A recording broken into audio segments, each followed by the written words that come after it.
Hello everyone. आज हम लोग जो है नीट जो अभी तत्कालिक कल ही आपका नीट का पेपर खत्म हुआ है। और पेपर चूंकि जब हम देखें, चूंकि अब हम इस समय भारत में है नहीं, हम जो है इस समय चीन में हैं, तो इसीलिए थोड़ा सा पेपर हमको लेट से मिला।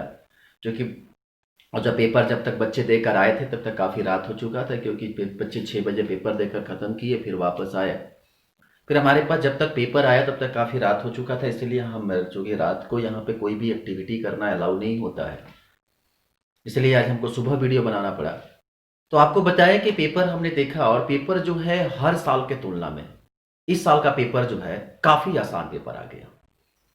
आपको बताया कि इस बार आपको जान के बड़ी हैरानी होगी कि केमिस्ट्री की पेपर जो है पूरी की पूरी एनसीईआरटी उठा के डाल दी गई है। मतलब आप बिलीव नहीं करते तो आप पेपर सॉल्व करिएगा, सॉल्व करने के बाद अब आपको बताएंगे, वहां जाकर आप एनसीईआरटी में ढूंढिएगा, आपको आराम से मिलेगा क्वेश्चन। आपकी पूरी की पूरी एनसीईआरटी बुक उठा के डाली गई है।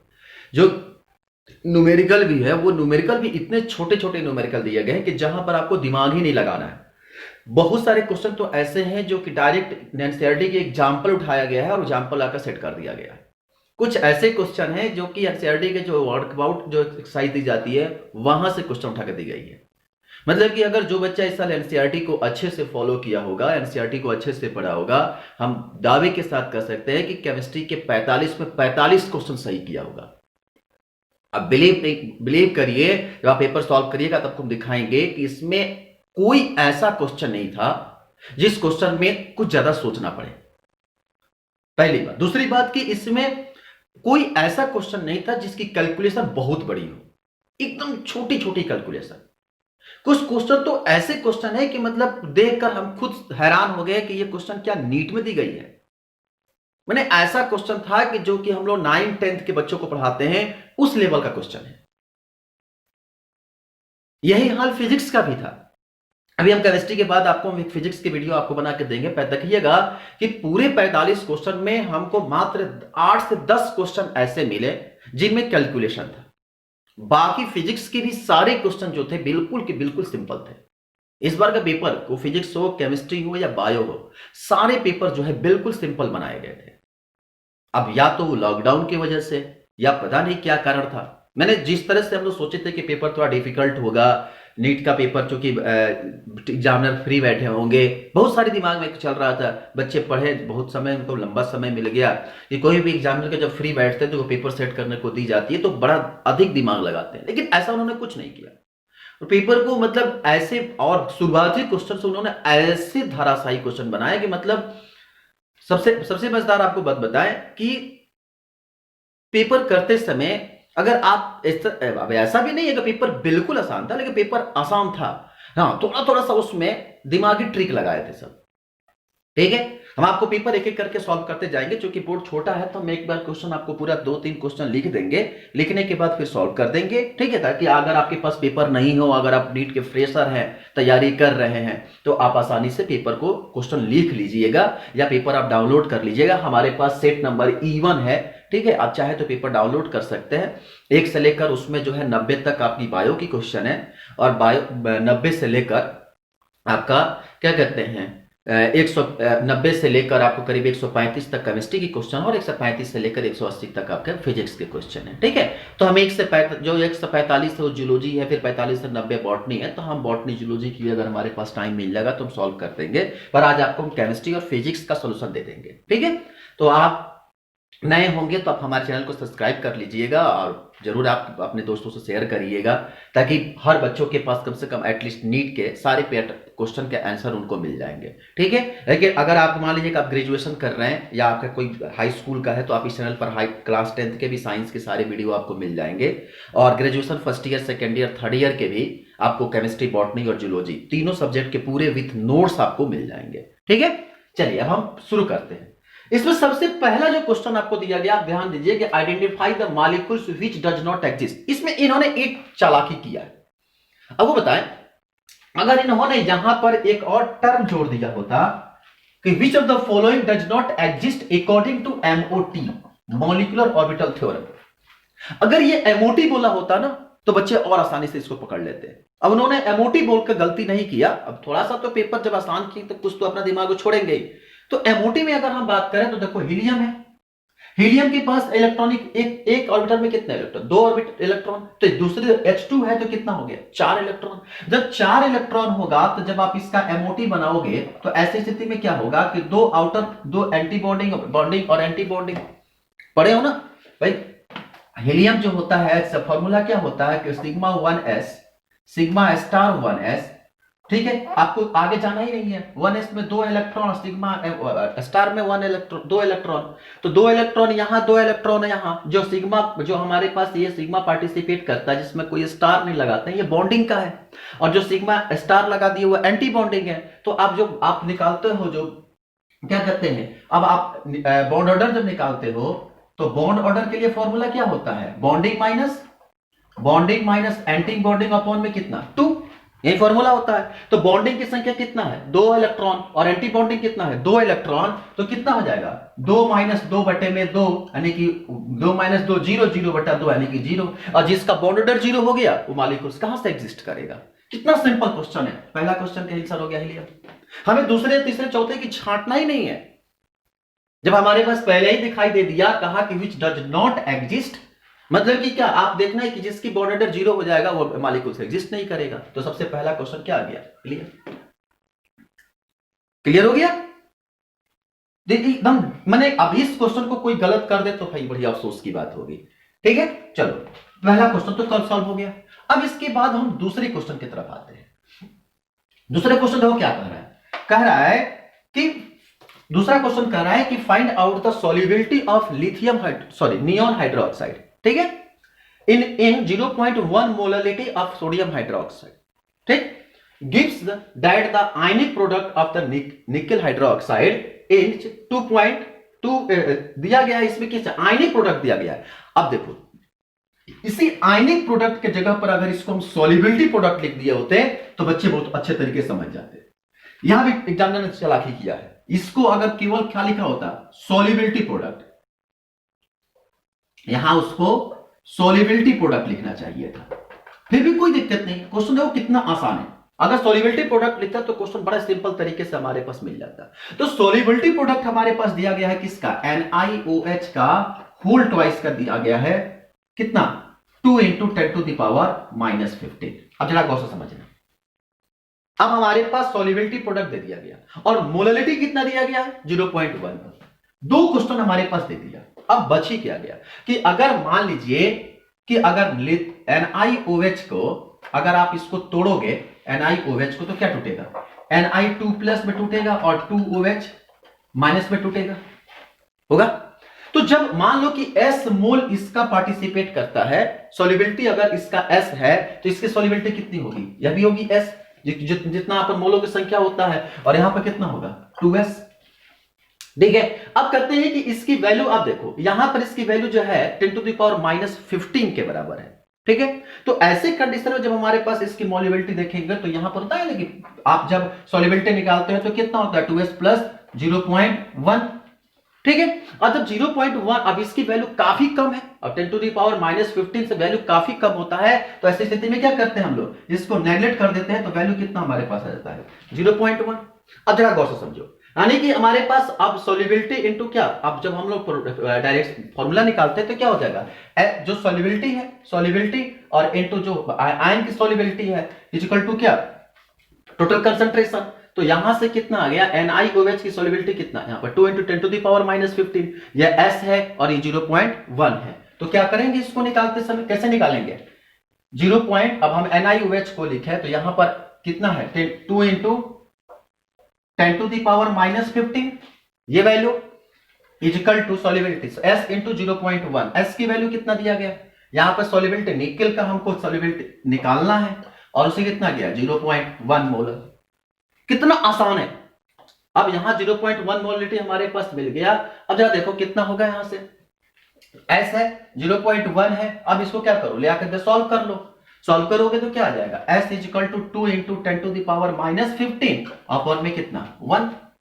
अब 1 है तो 1/10 है, ये क्या करेगा ऊपर चढ़ के ऊपर जाएगा, और जैसे ऊपर जाएगा तो ऐसी स्थिति में हमारे पास क्या आ जाएंगे एक चीज और, यहां पर कितना पावर है, गलती किया हम लोग, यहां पे 2 है, 2 है तो पावर का क्या होता है यहां पर स्क्वायर, तो कितना हो जाएगा, यहां पावर स्क्वायर हो जाएगा, तो यहां हो गया 2 इंटू 10 टू द पावर -15 और ये 0.01, ये हो गया 100, ठीक है। अब 2 into 10 to the power -15 into 100 कितना आ गया, 2 इंटू 10 टू द पावर -13। कोई ऑप्शन है, आ गया तो पहला ऑप्शन। तो इसमें क्वेश्चन में क्या किया गया, सबसे पहले आप इसकी आयनाइज करो, आयनाइज करने के बाद देखो कि ये क्या हो रहा है, कितनी मोलैलिटी है, यहां पर मोलैलिटी कर लेंगे, क्योंकि इसकी वैल्यू काफी, मतलब इसकी काफी वैल्यू छोटी है, तो क्या करते हैं, इसको हम नेग्लेक्ट कर लेते हैं, तो आ गया कितना 0.1, s इंटू 0.1 का स्क्वायर, क्यों कि यहां पे 2 है, ठीक है, तो 2 यानी कि 0.1 का स्क्वायर, s इंटू 0.1 का स्क्वायर इक्वल टू किसका, निकिल हाइड्रोक्साइड की कंसंट्रेशन, आयनिक सॉल्युबिलिटी प्रोडक्ट, तो कितना हो गया s इंटू 0.1 का whole square equal to 2 into 10 to the power -15। Solve कर लिए, कितनी बड़ी कैलकुलेशन है, मुश्किल से 30 सेकंड की कैलकुलेशन है, ठीक है, समझ में आ गया। तो इसका ऑप्शन क्या हो गया आपका फर्स्ट। चलो अब इसके बाद हम नेक्स्ट क्वेश्चन की तरफ आ रहे हैं, क्वेश्चन नंबर 93। क्वेश्चन नंबर 93 क्या कह रहा है कि identify the correct statement of the following, मतलब आपको सबसे पहले इस पर गोला मारना है कि कहा क्या रहा है, करेक्ट स्टेटमेंट ढूंढना है, ठीक है। अब देखो कह रहा है कि CO2 is use the refrigerator for the ice cream and the refrigerator, बिल्कुल गलत है। आप फ्रिज में कभी भी CO2 गैस आप कभी नहीं पढ़े होंगे, वहां पर क्लोरोफ्लोरोकार्बन यूज की जाती है, CFC यूज की जाती है, ठीक है। तो कभी भी रेफ्रिजरेटर में CO2 की यूज कभी भी आइसक्रीम बनाने में यूज नहीं की जाती है। तो सबसे पहला स्टेटमेंट काट दो। अब देखो जैसे ही पहला स्टेटमेंट कटा, इसका मतलब कि ऑप्शन नंबर ये गया और ऑप्शन नंबर ये गया, देखो ना, दो ऑप्शन कट गया। दूसरा कह रहा है कि the surface the structure of the system contain the 12 6 ring and 25 ring, मतलब कहा कि 12 जो होता है वो 6 कार्बन का और 20 जो होता है वो 5 कार्बन का होता है। आपको बताएं ये चीज हम 10th क्लास के, आपको विश्वास नहीं होगा, आप 10th क्लास के हमारा एक हाई स्कूल वालों को वीडियो डाला गया, उसको आप देखना, वहां पर हम बक-मिनिस्टर फ्लोरेसेंस स्ट्रक्चर को हम बताएं, बक-मिनिस्टर जो फ्लोरेसेंस स्ट्रक्चर होता है जो कार्बन के तीसरे अपरूप है, उसमें हमने बताते हैं कि जो 5 कार्बन का चेन होता है, 5 कार्बन का उसकी संख्या होता है 20 और जो 6 कार्बन का होता है उसका होता है 12। समझ रहे हैं, तो ये देख रहे हैं उलाट दिया गया है, सीधा पलटी कर दिया गया, यहां 12 कर रहा है 6 कार्बन का और 20 कर रहा है 5 कार्बन का, लेकिन यहां पर स्टेटमेंट दिया है ये, पर होता क्या है 5 कार्बन का 20 चेन होता है और 6 कार्बन का 12 चेन होता है, ठीक है। इसलिए हम उसको 12 × 60 कहते हैं। आप स्ट्रक्चर जब देखोगे तो हेक्सागोन का स्ट्रक्चर होता है चारों तरफ, उसमें पेंटागोन जो होता है बना हुआ रहता है, ठीक। तो स्टेटमेंट नंबर 2 भी गलत। अब 2 जब गलत हो गया तो इसका मतलब कि आपके पास क्या, ये कट गया, अब बच गया लास्ट में एक ऑप्शन। देखो आपको 4 जाना भी नहीं है, जब 2 स्ट्रक्चर आपकी गलत हो गई तो ऑटोमेटिक क्या हो गया आपका चौथा ऑप्शन सही हो गया। स्टेटमेंट मिला भी लेते हैं। ZMS जो होता है वो टाइप ऑफ जियोलाइट होता है जिसका हम अल्कोहल, बिल्कुल गैसोलीन में इसका यूज हम लोग करते हैं, ठीक है। और आपको और ज्यादा करना है तो आप नीचे जाइए, कार्बन मोनोऑक्साइड कलरलेस होता है, ऑर्डरलेस गैस होता है, बिल्कुल करेक्ट आंसर है। तो आपको अगर दूसरे के बारे में नहीं भी आइडिया, अगर 2 आइडिया आपके पास है तो आप आसानी से क्या कर सकते हैं, सॉल्व कर सकते हैं। क्लियर हो गया, देखो 91, 92, 93 3 क्वेश्चन बहुत आसानी से निकल गया, ठीक है। फिर बाकी हम क्वेश्चन लिख देते हैं, फिर आपको समझाते हैं। अब देखिए आपके पास क्वेश्चन नंबर 94 और 95 हम लिख दिए, क्योंकि बोर्ड छोटा है, हम ज्यादा क्वेश्चन लिख नहीं सकते हैं, ठीक है। अगर देखो कह रहा है कि hydrolysis of sucrose is given the following reaction. अब देखो इतना बड़ा तर्जमा कर दिया, वो इतना ऐसे देखने से लगेगा कि तो ऑर्गेनिक केमिस्ट्री का क्वेश्चन है, पर देखो एक ऑर्गेनिक का है नहीं, ये देखो आयनिक इक्विलिब्रियम, सॉरी ये केमिक उसका आयनिक इक्विलिब्रियम का, आयनिक इक्विलिब्रियम नहीं बल्कि ये है आपका इलेक्ट्रोकेमिस्ट्री का क्वेश्चन है, ठीक है। अब देखो सबसे बड़ी चीज होता है कि कहा जाता है कि आयनिक इक्विलिब्रियम, इलेक्ट्रोकेमिस्ट्री और थर्मोडायनेमिक्स, ठीक है, और केमिकल इक्विलिब्रियम। एक क्वेश्चन जो ऐसे चैप्टर होते हैं और एक केमिकल काइनेटिक्स, 5 चैप्टर जो होते हैं वो हर साल क्वेश्चन इससे आते हैं, बिना मैंने इस 5 चैप्टर से क्वेश्चन बनता ही, मैंने पेपर बनेगा ही नहीं। अब जरा सोचो कह रहा है कि देखने में लग रहा है ना सुक्रोज जो है वो सुक्रोज H2O साथ मिलता है, ग्लूकोज और फ्रुक्टोज बनता है, इतना बड़ा काम बोल दिया ये। फिर कह रहा है कि इक्विलिब्रियम कांस्टेंट Kc का वैल्यू दे दिया गया है 2 × 10⁻13 और टेम्परेचर कितना दिया गया है 300 केल्विन। फिर कह रहा है कि उसमें क्या करते हैं, गिब्स फ्री एनर्जी हमारे पास डेल्टा G0 जो हमारे पास कैलकुलेट करना है। अब आप देखो सबसे पहले आप एकदम इसका जनरल फॉर्मूला याद रखो। जनरल फॉर्मूला आपको याद होगा कि delta G0 equal to minus क्या फॉर्मूला होता है, -NFE0, पढ़े हो ना, या यही होता है RT log K इक्विलिब्रियम के बराबर, ठीक है। अब जो हमारे पास आर, अब देखो माइनस है फॉर्मूला में, अब जरा गौर से देखो, दो इसमें पॉजिटिव वाले हैं, ये तो पहले ही कट गया। अगर पेपर सॉल्व नहीं करने का मन हो तो बता रहे, माइनस आर टी होता है, यहां ऑलरेडी दो में माइनस नहीं है, कट गया। ठीक है, अब हमारे पास ऑप्शन हो गया एक ये और एक ये। अब जरा समझो, यहां पे है 4 की पावर 3 और यहां पर है 2, सिर्फ इतना ही अंतर है। अब देखो क्या कहानी हो रहा है। अब यहां आर टी का वैल्यू कितना होता है, माइनस 8.314 आर की वैल्यू। ठीक है गॉस, और टेम्परेचर कितना दिया है 300 केल्विन, और लॉग की वैल्यू कितना दिया गया है 2 इंटू 10 टू दी पावर 13। बताओ क्वेश्चन कोई ऑप्शन मैच कर रहा है?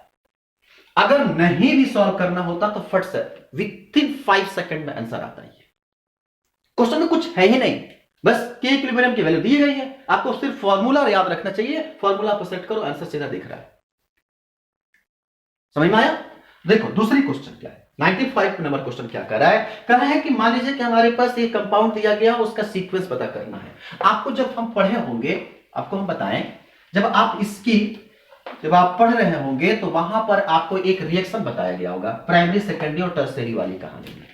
कहते हैं कि जो हमारे पास अगर ये टॉल्वीन है और इसकी रिएक्शन अगर हम Cl2 के साथ, यहां टॉल्वीन दिया गया, Cl2 और H म्यू के साथ कराते तो ये 3 रिएक्शन देता है। ठीक है, ये जो हमारे पास 3 तरह के प्रोडक्ट बनाता है। एक जो बनाएगा जो Cl2 के साथ होगा तो ये बनाएगा CH3Cl, दूसरा जो बनाएगा वो बनाएगा CHCl2, और तीसरा जो होगा वो बनाएगा आपका CCl3। अब देखो यहां से 1 2 3, यहां से अब ये तो पहले ही कट गया, अब बच गया 1 2 3 ऑप्शन।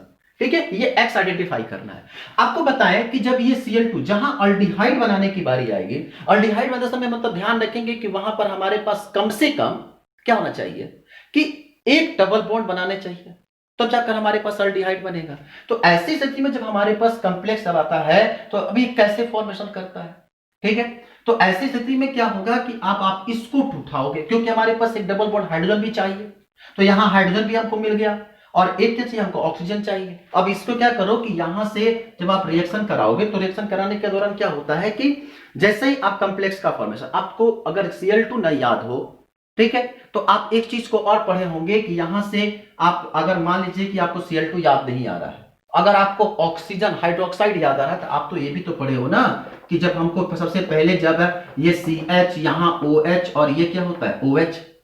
ठीक है, जब आप इसका रिएक्शन कराते हो NaOH के साथ, जब आप इसका हाइड्रोलिसिस कराते हो NaOH के साथ, ठीक है, या जब आप H2O के साथ इसका रिएक्शन कराते हो, जरा समझो यहां पे अगर मान लीजिए कि यहां पर H2O ही अगर ले आ देते हो तो 2H प्लस और 2Cl क्या माइनस, तो यहां से क्या बनेगा, यहां से बनता है CH, यहां पर OH और यहां से क्या OH, और यहां से 2HCl क्या करेगा बाहर निकलेगा। अब यहां से ये H2O हाइड्रोलिसिस होगा, यहां से H2O बाहर निकलेगा, ये बॉन्ड का फॉर्मेशन करेगा और ये क्या बनेगा CH डबल बॉन्ड O बन गया ये एल्डिहाइड। तो मतलब कि क्या है CHCl2 है, कोई CHCl2 का ऑप्शन, ये आ गया थर्ड ऑप्शन, है कि नहीं आसान। चलो इसको बना लो। अब इसके बाद देखिए क्वेश्चन नंबर 96 और 97। 96 में देखेंगे, कह रहा है आइडेंटिफाई द इनकरेक्ट मैच, इसमें से कौन सा इनकरेक्ट है उसको छांटना है। आपको बताएं कि ये जो है यूनिडेलियम जो आपके पास होता है, ये जो है जब आप क्लासिफिकेशन ऑफ एलिमेंट पढ़ते हैं ना पीरियोडिक टेबल का, वहां पर नेमिंग लिखने के समय ये जो एलिमेंट जिनके बारे में हम लोग के पास पता नहीं है, वो साइंटिस्ट जो है उसको डिस्कवर किए हैं, उनके नाम पर इसको रखा जाता है। जैसे में जो एक होता है उसको हम लोग यूनिक यूज करते हैं, या जो 0 होता है उसके लिए नील यूज करते हैं, और उसके बाद लास्ट में नियम जो होता है वो संख्या को रिप्रेजेंट करता है। ठीक है, तो कह रहा है कि यूनी मतलब 1 नील यानी कि 10 और नियम 9 यानी 109, ये होता है मेंडेलिवियम का, ये बिल्कुल सही है। ठीक है, ये अननील ट्रिनियम यानी कि 103 जो होता है वो किसका होता है कलोरेथेनियम का, ये भी बिल्कुल सही है। ठीक है, अनिल हेक्सम 106 जो होता है वह क्या कहता है सोयबर्गियम होता है, ये भी बिल्कुल सही है। ठीक है, अब ये कैसे सही है आपको इस चीज थोड़ी सी याद करनी पड़ेगी। ठीक है, पीरियोडिक टेबल का क्वेश्चन है ये, अक्सर ये क्वेश्चन पूछे नहीं जाते हैं, पर एक एनसीईआरटी में नीचे लिखा हुआ है, दिया हुआ है एक टेबल, उसी में का सब क्वेश्चन है। और ये नियम मतलब कि ये जो हमारे पास मिलता है ये जो क्वेश्चन है आपका जो डर्मेडेलिस ये नहीं है। यहां पे जो थे वो साइंटिस्ट थे आपका रोटेनगेनियम जो थे, यानी कि ये रोंटेगेनम, यहां की जो स्ट्रक्चर होता है वो ROENT रोंटेगेनियम की होती है, वह यहां पर इनकरेक्ट मैच है। मतलब आंसर क्या हो गया, ये थोड़ा सा क्वेश्चन जो था फंसाने वाला था। ठीक, अब इसके बाद देखिए 97 नंबर क्वेश्चन कह रहा है कि element of the body centre cube, BCC arrangement आ गया, सॉलिड स्टेट की क्वेश्चन आ गया। ठीक है, कह रहा है कि structure with the cell edge equal to कितना। अब देखो बीसीसी अरेंजमेंट है, सेल एज पूछा गया है, तो जाहिर सी बात है कि डायगोनल स्ट्रक्चर की बात करेगा, और जब डायगोनल स्ट्रक्चर की बात करेगा तो यहां से फॉर्मूला क्या होता है, √3।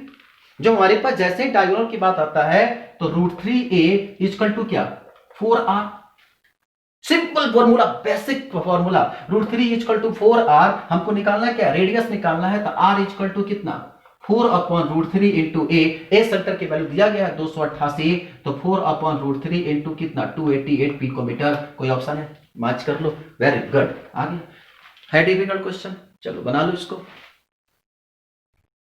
अब देखिए क्वेश्चन नंबर 98 है, कह रहा है कि which of the following set molecules will give the zero dipole moment. आपको हम बताएं कि जहां पे जीरो डाइपोल मोमेंट की बात आती है तो उसको पहले आप ढूंढेंगे, थोड़ा सा ये ट्रिकी क्वेश्चन है। कह रहा है कि अमोनिया, जैसे ही आपको अमोनिया दिखाई दे आप याद रखो कि हमेशा ये नॉन जीरो होता है, विदाउट एनी एक्सेप्शन। ठीक है, बेरिलियम डाइक्लोराइड वाटर, यहां भी वाटर भी आ गया। ठीक है, 1,4 डाइक्लोरोबेंजीन, ये जो होता है ध्यान रखिए इसके डाइपोल मोमेंट जो होती है वो जो होता है वह जीरो होता है। यहां पे Cl और यहां पे Cl, इसकी डाइपोल मोमेंट जो होती है वह 1,4 डाइक्लोरोबेंजीन, इसका डाइपोल मोमेंट हमेशा जीरो होता है। ठीक है, अब जरा देखो, तो ये पहला कट गया अमोनिया के चलते।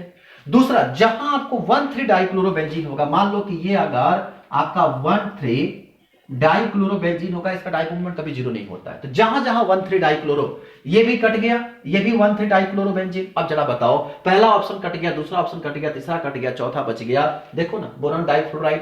तो जो हमारे पास क्या कहते हैं, पहला ऑप्शन अगर इसको आप जाओगे तो इसमें क्या मिलेगा कि यहां से आपके बोरॉन ट्राइफ्लोराइड, तो आप देखो ये है आपका बोरॉन ट्राइफ्लोराइड, इसकी डाइपोल मोमेंट जो होती है वो क्या होगा, कैलकुलेट करने आता है डाइपोल मोमेंट ना, ये दोनों है वेक्टर फॉर्म में। अभी जो दोनों का रिजल्टेंट वेक्टर क्या आएगा, यहां आएगा, दोनों का रिजल्टेंट वेक्टर, जब ये दोनों एक दूसरे पर 90 डिग्री पे होते हैं तो रिजल्टेंट वेक्टर ये मिलेगा। तो ये और ये, इनके बीच का एंगल 180 डिग्री, 180 डिग्री होगा, डाइपोल मोमेंट क्या हो गया, जीरो हो गया। तो पहला ऑप्शन ये सही हो गया। बेरिलियम डाइक्लोराइड आपका ये भी क्या होता है, BeF, बेरिलियम डाइक्लोराइड BF, इसके बाद एंगल बॉन्ड एंगल कितना 180 degree, dipole moment zero. Carbon dioxide, इसकी भी डाइपोल मोमेंट एक बॉन्ड एंगल कितना 180 डिग्री, डाइपोल मोमेंट जीरो। और 1,4 डाइक्लोरो, बॉन्ड एंगल कितना 180 डिग्री, ये भी कितना होगा, इसका डाइपोल मोमेंट जीरो। क्लियर हो गया। ठीक है, ये थोड़ा सा ट्रिकी था कि जब दो वेक्टर जब 90 डिग्री पर होते हैं तो ऐसी स्थिति में क्या होगा कि इनका रिजल्टेंट वेक्टर जो होगा ये मिलेगा। फिजिक्स पढ़े होंगे आप, ठीक है, फिजिक्स में पढ़े हो ना कि जब दो वेक्टर एक दूसरे से 90 डिग्री होते हैं तो रिजल्टेंट वेक्टर ये मिलता है। उसी तरह से अगर इसको थोड़ा सा रोटेट कर दोगे तो ये ऐसे 90 डिग्री के बीच में है तो इनके रिजल्टेंट वेक्टर ये मिलेगा, एक फ्लोराइड यहां, एक फ्लोराइड यहां, बीच के एंगल 180 डिग्री। 180 डिग्री जो होता है वो वैल्यू क्या करता है, वो 180 की वैल्यू जीरो, जीरो की वैल्यू वहां पे, तो यहां से आप आसानी से कैलकुलेट कर लिए। ठीक है, अब देखो इसमें कह रहा है कि an electrolysis of dilute H2SO4 using the platinum electrode. ठीक है, the product obtain the ammonia anode will be. अब देखो एनोड पर क्या होता है, अब थोड़ा सा ऊपर जगह बना लेते हैं ताकि हमको नीचे वाला क्वेश्चन डिस्कस करने में आराम रहे। अब देखो ऊपर वाले अगर क्वेश्चन को गौर से देखें तो कहा कि electrolysis of the dilute sulphuric acid. अब देखो यहां पे जब आप H2SO4 को तोड़ते हो ना, यहां पे ध्यान रखेंगे अगर डाइल्यूट कंसंट्रेटेड H2SO4 लेके चलते हैं, ध्यान रखेंगे अगर कंसंट्रेटेड H2SO4 होता है तो ये टूटने के बाद बनता है H2OH2- और 2 इलेक्ट्रॉन यहां से बाहर निकलता है। ठीक है, लेकिन जब वहीं पे जब H2O मॉलिक्यूल जब ब्रेक होता है तो यहां से टूटता है 2H+1/2O2 और यहां से 2 इलेक्ट्रॉन बाहर निकलता है। ठीक है, अच्छा समझो यहां पे जो ये कहानी जो होता है जब डाइल्यूट H2SO4 यूज करते हैं तो ये बनता है। ठीक है, तो याद रखिए कि जब डाइल्यूट H2SO4 यूज करते हैं तो ऐसी स्थिति में हमारे पास क्या होता है डाइल्यूट H2SO4 यूज करेंगे तो यहां पर 2H+O2 और 2 इलेक्ट्रॉन बाहर निकलता है। ठीक है, तो हाईली कंसंट्रेटेड H2SO4 यूज करने पर ये बनता है, ये हाईली कंसंट्रेटेड H2SO4 यूज करते हैं। तो डाइल्यूट जब H2SO4 यूज करते हैं 2H+ और क्या मिलता है 1/2O2 मिलता है। ठीक है, तो अब जरा गौर से समझो, यहां पे जो हमारे पास H2SO4 यूज किए और ब्रेक करना, तो यहां से क्या मिला 2H+ 1/2O2 और 2 इलेक्ट्रॉन। तो यहां पे अब जब आप ब्रेक करोगे ना ये H2SO4 को, तो ये टूटता है 2H+ में, फिर उसके बाद 1/2O2 में, और फिर उसके बाद SO4। तो यहां से क्या मिला हमारे पास कि मिला क्या 1/2O2, ये जो क्या होता है गैस फॉर्म में होता है। आंसर क्या हो गया ऑक्सीजन गैस। ठीक, तो ये कहानी जो होती है एनोड पर होती है। अगला क्वेश्चन क्या है, the reaction between A methyl magnesium chloride, most important reaction है ये। रिएक्शन तो पूछो मत, जान मैंने हर बार एग्जाम में आए दिन ये दिखाई देता है। जब reaction between methyl magnesium chloride, ये है आपका मिथाइल और ये आपका मैग्नीशियम, ये है आपका क्लोराइड, ग्रिग्नार्ड रिएजेंट RMgX। ठीक है, और कह रहा है कि magnesium chloride followed by hydrolysis will be the reaction of methyl magnesium. अब हाइड्रोलिसिस करा दो। ठीक है, अब जैसे ही इसका जब रिएक्शन हम कराते हैं, अगर मान लो कि कोई भी कीटोन बॉडी की रिएक्शन कराते हैं, इसका ये है आपका कीटोन बॉडी। ठीक है, हाइड्रोलिसिस करा दिए। अब इसमें क्या होगा कि जैसे आप इसको हाइड्रोलिसिस कराओगे, अब तुम खोजोगे ना क्यों हम तीन मेथ एथ प्रो, ये हमारे पास ये प्रोपाइल है, ब्यूटाइल है। अब देखो क्या होता है कि जब ये यहां से हाइड्रोलिसिस होगा तो ये टूटेगा ना, ये पार्शियल पॉजिटिव में या पार्शियल नेगेटिव में, यहां से ये ब्रेक होगा पार्शियल पॉजिटिव और नेगेटिव और पार्शियल पॉजिटिव में, ये आकर यहां अटैक होगा और ये आकर यहां अटैक होगा, तो क्या बनेगा CH3O MgCl और एक क्या CH3 और नीचे बना CH3। ठीक है, जब इसे आप क्या करोगे डाइल्यूट HCl के प्रेजेंस में H+ और OH- में तोड़ोगे तो क्या होगा, ये OH आकर सॉरी, ठीक है, अब यहां से जब अटैक करोगे तो ये क्या करेगा, यहां से अब ये ब्रेक करेगा, सही है, ये ब्रेक करेगा तो यहां से क्या करेगा, ये H+ आयन जो होगा इसके ऊपर, मतलब यहां से ये इलेक्ट्रोफाइल अटैक करेगा और OH यहां अटैक करेगा, तो ये बन गया CH3OH, CH3 और CH3 और साथ में क्या आ गया MgOH और Br। देखो तो कोई ऑप्शन है दिख रहा है, meth eth prop but, second number पर अल्कोहल है, सेकेंडरी ब्यूटाइल अल्कोहल, मिल गया सेकंड ऑप्शन। ठीक है, चलो बना दो इसको। देखो क्वेश्चन नंबर 101 क्या कह रहा है, क्वेश्चन नंबर 1 कह रहा है कि which of the following oxo oxide या oxo acids of sulphur of oxygen oxygen, सबसे बड़ा बता रहा है ऑक्सीजन ऑक्सीजन लिंकेज, मतलब जहां पे पर ऑक्साइड होगा, दो ऑक्सीजन का मतलब क्या होता है पर ऑक्साइड, जहां पर ऑक्साइड लिंकेज की बात कर रहा है। अब जरा खोजो, सल्फ्यूरिक एसिड है, आपको सल्फोनिक एसिड बिल्कुल नहीं, सल्फोरस एसिड, सल्फ्यूरिक एसिड पे आप कहीं पे भी नहीं होता है। अब देखो ये पर ऑक्सो सल्फ्यूरिक एसिड, ये नाम ही बोल रहा है जहां पे पर ऑक्साइड लिंकेज होता है, मतलब ये क्या होगा बिल्कुल सिमिलर स्ट्रक्चर। कहा कि ऐसा क्वेश्चन जहां पर आपको मतलब थोड़ा सा भी सोचने की जरूरत नहीं थी। आपको पता है इसका स्ट्रक्चर आप जब बनाते हो तो ये स्ट्रक्चर है इसका,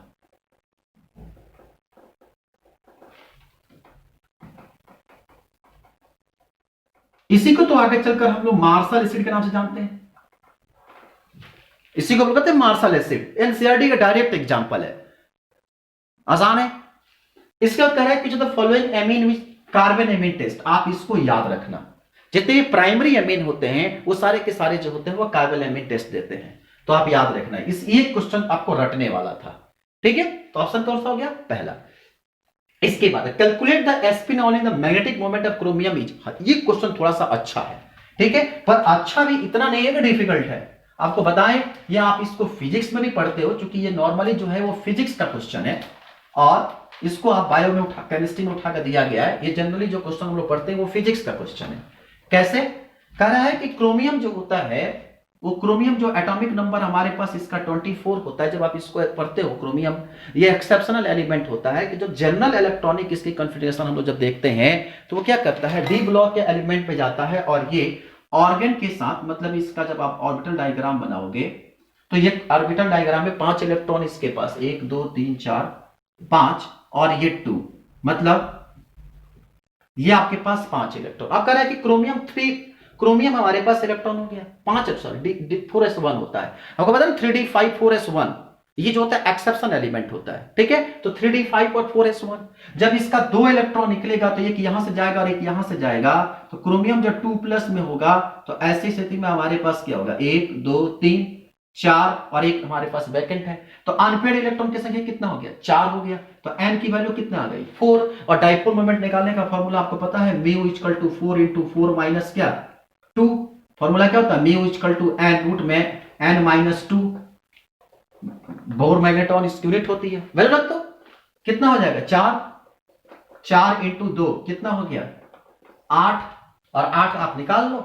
हमारे पास 4 और 4 में से 2 गया, 2 हो गया, तो 2 चौका 8 हो गया। अब इसका वैल्यू निकाल लो, उसमें से कौन सा हमारे पास कैलकुलेट करना है। कैलकुलेट करने के बाद जब आप इसको वैल्यू निकालोगे, sorry 2n into n plus 2 होता है, यहां से जब वैल्यू निकालोगे n इंटू n प्लस 2 होता है फॉर्मूला में, तो कितना हो गया 4 2 6 6 चौका कितना 24, और 24 जो होगा, अब जब आप कैलकुलेट करोगे तो कैसे कैलकुलेशन करोगे, 24 है, 24 का रेंज देखो कितना होगा। अगर 4 का देखेंगे, 4 चौका 16 और 5 25, नहीं 4 और 5 के बीच में कोई इसका आंसर होगा।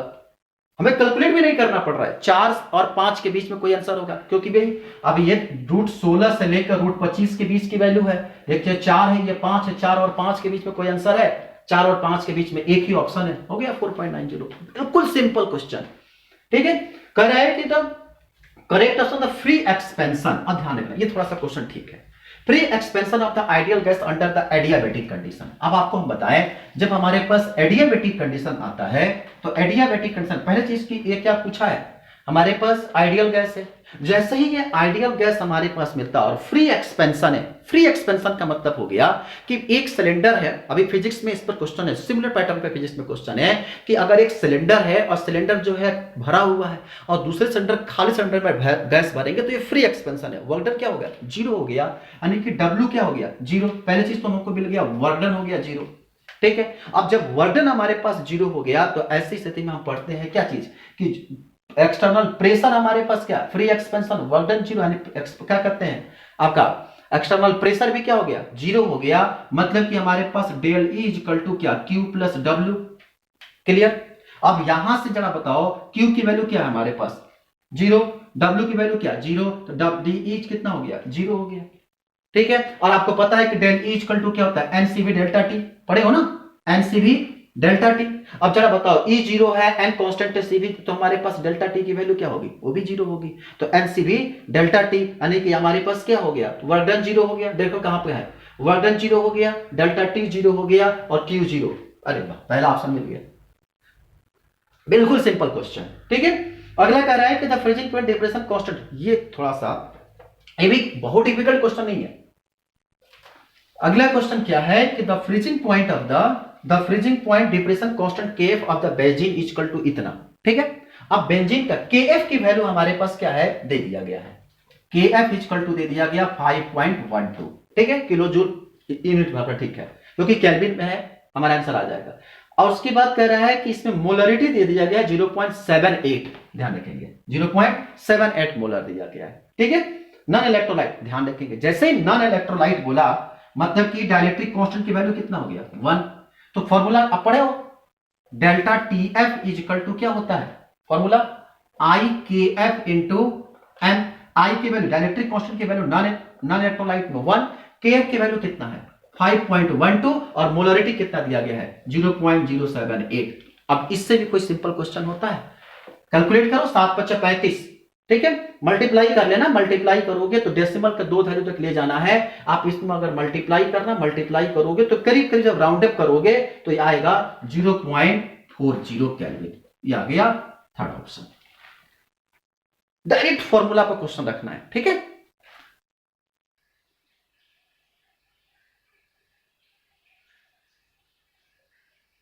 अब देखिए अगला जो क्वेश्चन हमारे पास है, कह रहा है कि द नंबर, अगर आप लोगों को क्वेश्चन ज्यादा साफ ना दिख रहा होगा ना, तो आप पेपर, अगर आप एग्जाम दिए तो ठीक है, पेपर नहीं तो पेपर आप डाउनलोड भी कर सकते हो, ई सेट का पेपर हम सॉल्व करा रहे हैं, ठीक है।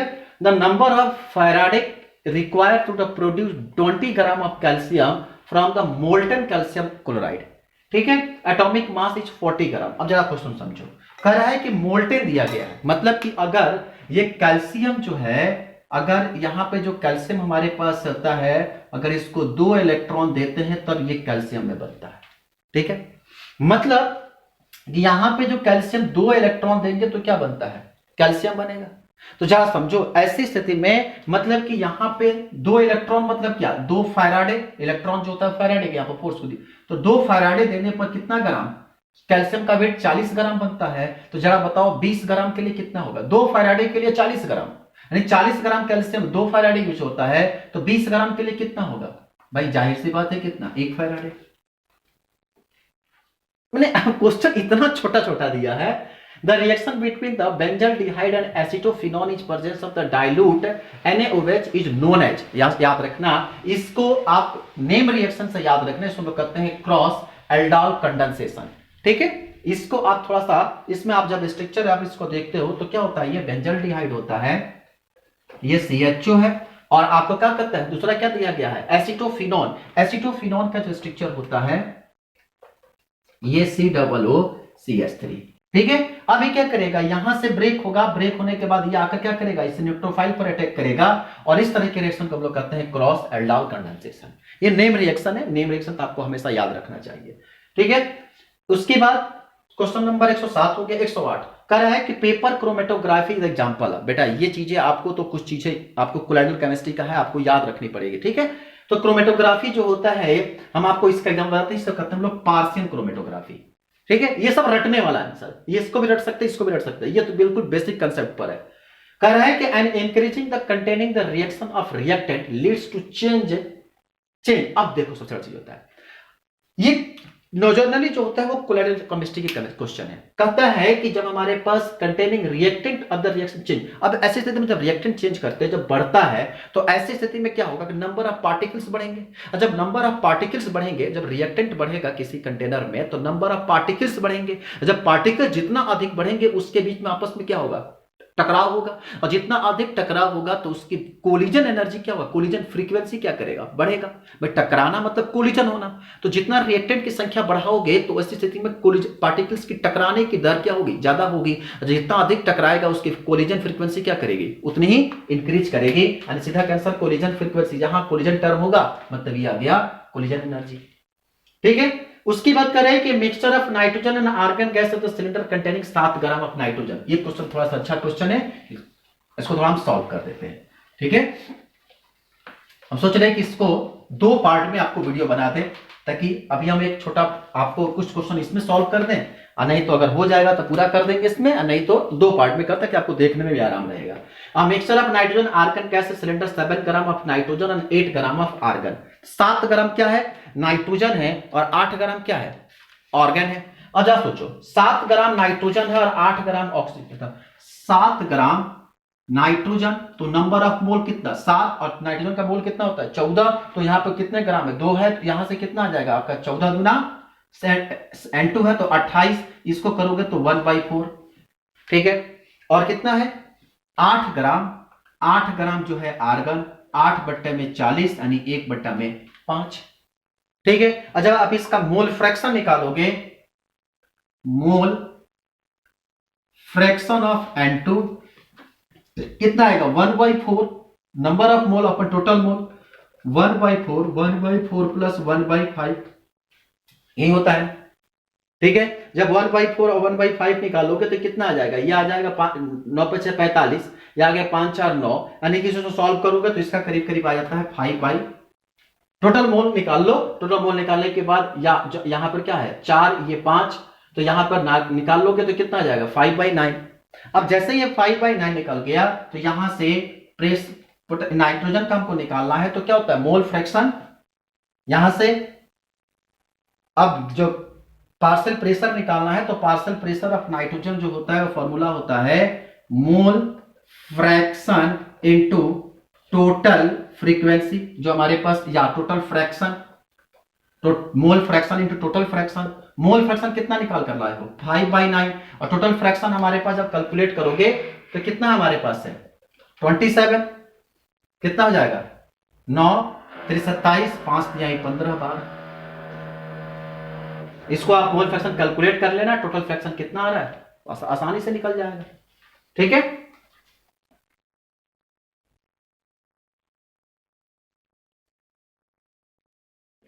हो गया यहां तक क्वेश्चन। चलो अब इसके बाद जो बचा हुआ क्वेश्चन है 110 तक हम सॉल्व कर दिए। अभी हम 110 के बाद, चूंकि वीडियो बहुत बड़ा हो जाएगा तो आप लोगों को देखने में बोरियस लगेगा, इसलिए हम उसको दो पार्ट में कर देते हैं। ठीक है, 110 तक हम सॉल्व कर दिए। अभी इसके सेकेंड पार्ट में हम 110 से लेकर 135 तक सॉल्व कर देंगे। ठीक है, चलो देख लीजिए कितना सिंपल क्वेश्चन है। अब इसके हम बाकी वीडियो को तुरंत हम सेकंड अपलोड कर देंगे और आप उसको क्या करेंगे, आसानी से इसको देख सकते हैं। ठीक है, आप जब आप चैनल सब्सक्राइब करो तो तुरंत आपका सेकंड का भी लेक्चर का आपको प्लेलिस्ट में मिल जाएगा, आप उसको देख लेना। ओके, उसके बाद हम फिर फिजिक्स सॉल्व कर देंगे, अगर टाइम मिलेगा तो फिर बायो। बायो का बहुत सिंपल आया था, पूरा एनसीईआरटी का लाइन दिया हुआ था। ठीक है, तो बायो भी हम ना हो तो आंसर आपको डिटेक्ट कर देंगे, नहीं तो फिजिक्स केमिस्ट्री तो हमको क्लियर कर ही देंगे। चलो, थैंक यू सो मच।